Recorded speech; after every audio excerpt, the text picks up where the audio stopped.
Felicitations, it is I, the cursive M. That's a terrible way to introduce myself. Anyways, this here is a behind the scenes of my Everything Wrong with Gremlins CinemaSins video. And I did promise last time I did the behind the scenes video, which was the first time, I did promise that I would bring out a note card, and even though this isn't exactly a note card, it is a list on paper about what I should probably be talking about. One thing I want to start, especially since I'm right here, is because... not because. The one place I want to start is here in the opening, because I actually have an alternative version to both the opening and the closing of my video. I decided to take it out because of time, but I still did like how it turned out, so instead of just deleting the files and going about my day, I decided to save it for this purpose. Here it is.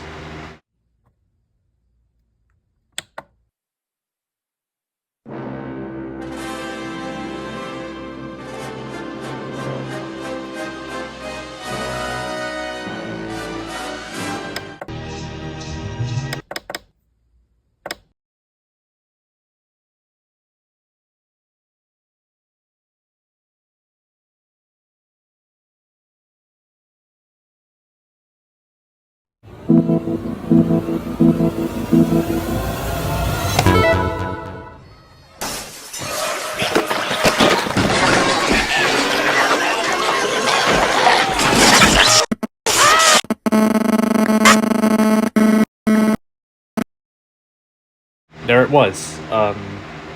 Next up on my list, I'll go with this. Freak out moments. It's actually what it says. I say freak out moments because throughout a couple times throughout the video, as you probably saw, there are points where I just got a little more agitated, a little more upset than I normally would. The reason for that is not just because, CinemaSins being CinemaSins just kind of agitated me, but it was also because of some conversation that I had in the same week that I was working on this video. I don't want to elaborate any further because sort of kind of involves politics. That's about all that I'm going to say. But I'm still trying to find a way to move on from that conversation, and I figured, I guess one decent way to let off some steam is by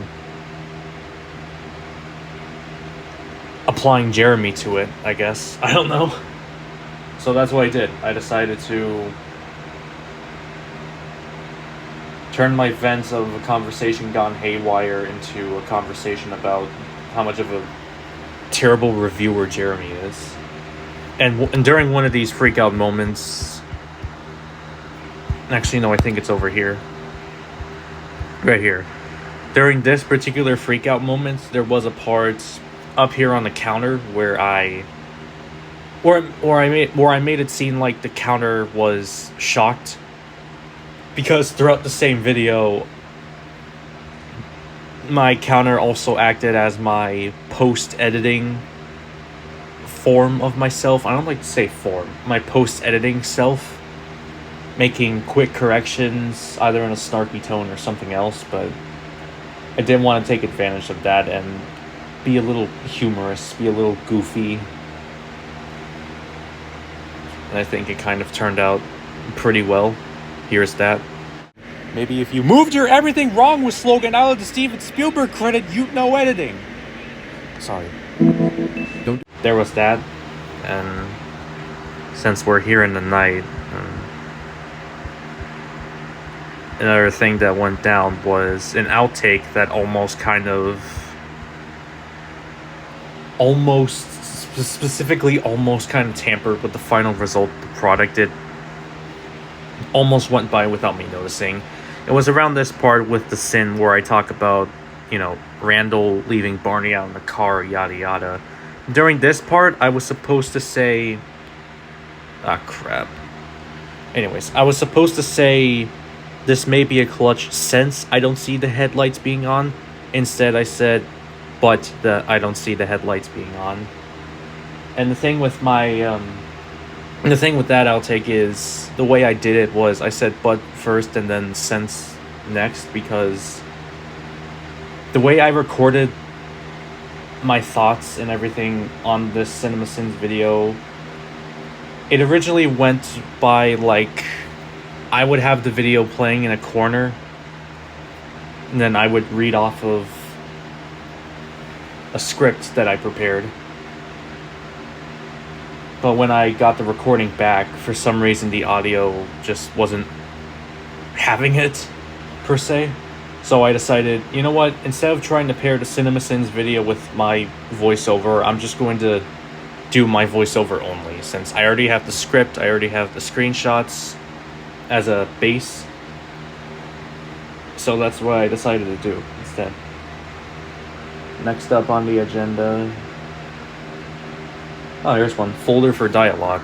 The reason I say that is because the process for all this dialogue stuff was starting to get tiresome for me, so what I decided to do was...